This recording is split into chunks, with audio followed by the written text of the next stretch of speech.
שמש דקה ומרפא בכנפיה.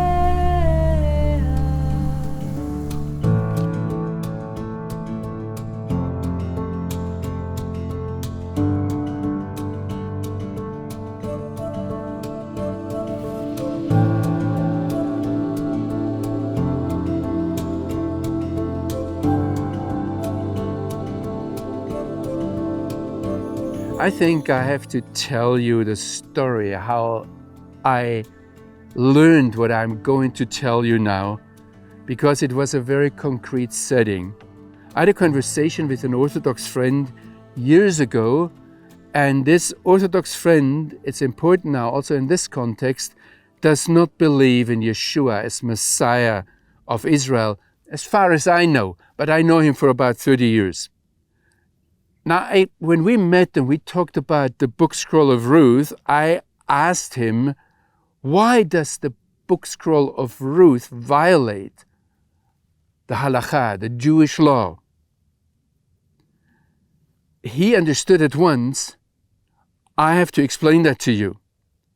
In Ruth 1, verses 16 and 17, we see Ruth, the Moabitess, that she tells her mother-in-law, Naomi, do not urge me to leave you or to return from following you, for where you go, I will go, and where you lodge, I will lodge. Your people shall be my people, and your God shall be my God. Where you die, I will die, and there will I be buried.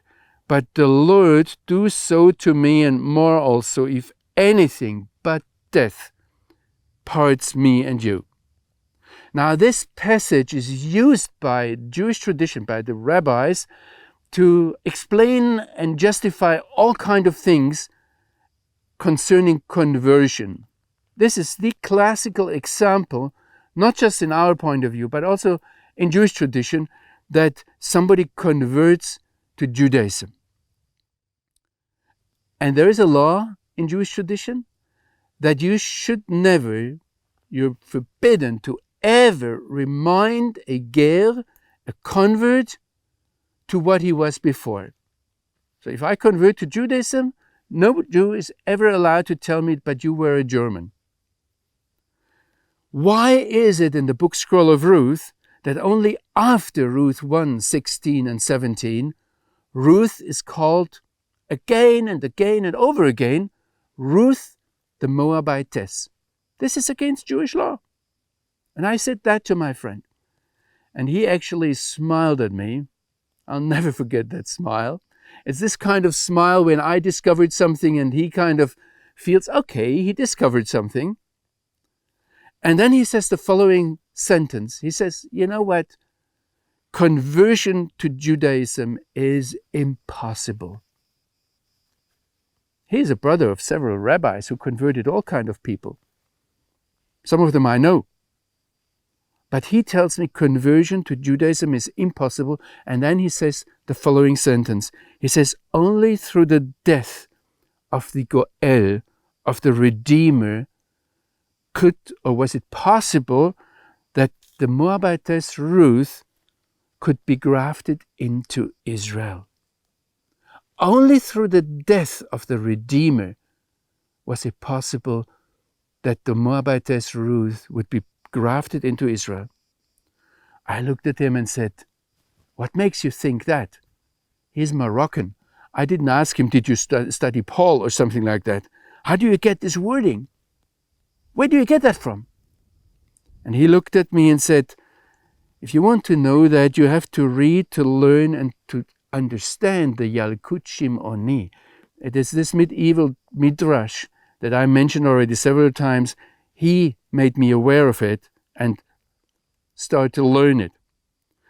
And the Yalkut Shimoni comments on Ruth 4 verse 13, where it says, so Boaz took Ruth, and she became his wife, and he went into her, and the Lord gave her pregnancy, and she bore a son.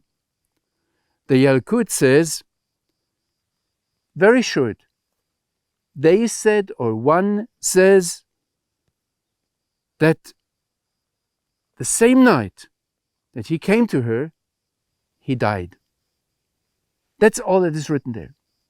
Again, I have to explain to you. The Yalkut observes that Boaz only had to fulfill, or was only obliged to fulfill, the duty as brother-in-law to Elimelech and his family to preserve his name and his possessions. In concrete terms, that means he had to father another child for Elimelech and Machlon with Ruth, and after buying back the inheritance, he would have had to provide for Naomi, Ruth, and their child, so to keep that name. But Ruth 4 verse 13 tells us, Boaz took Ruth and she became his wife. And he had already emphasized that, so it wasn't by accident. He had emphasized it before witnesses. And also Ruth the Moabitess, the wife of Machlon, I have acquired as wife. Boaz, in taking her and marrying her, went far beyond his obligation as redeemer for Elimelech's family. And Boaz knew that Elimelech had died because he had left the country. He knew that Kilion and Machlon had died because they had married Moabitesses. And he knew that Ploni Almoni, the closer kin, he had panicked and refused when he learned that he had to marry Ruth the Moabitess, because it wasn't financial considerations. It was what is written in Deuteronomy 23, that the Moabites should not come into the congregation of the Lord. You should not marry them. He was afraid of the religious and social consequences of marrying a Moabite. And the Midrash actually quotes him saying, did they not, Kilion and Machlon, the first ones, did they not die because they took them, the Moabitesses? And you want me to take a Moabitess? Chas v'chalila. I perish the thought, or whatever. How can you think it? Never ever I will do it. And then the birth of the child comes, and Boaz disappears. And the Midrash says, it's clear. He died, and you know what? He knew what would happen to him. That means he consciously, deliberately sacrificed his life, his position, and his reputation in order to give Ruth what she had wished. Your people, my people, your God, my God. Through his death, Boaz opened the door for Ruth, the Moabitess, to be grafted into Israel. Now the question is, to my Orthodox friend, where did you get the grafted from? Did you study Paul, Romans 11? And I find out that he simply quoted the Talmud. It's Rabbi Eliezer who asks now, what does it mean, v'nivrechu b'cha kol mishpachot ha'adama, and in you all the families of the earth will be blessed?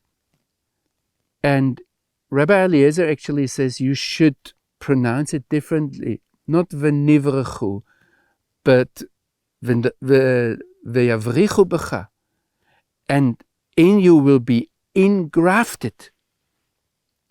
And then he mentions actually Ruth the Moabitess and Naamah the Ammonitess. So how did it become possible that we as Gentiles can be grafted into Israel, as Paul says? It is only through the sacrifice of Yeshua, of Jesus, who was made sin for us, who became a curse for us. Jesus, the son of David, the king and Messiah of Israel, did indeed, like his forefather Boaz, sacrifice his life, his rightful position, and his good reputation in order to open up an access for us non-Jews, for us Gentiles, to the Father in heaven.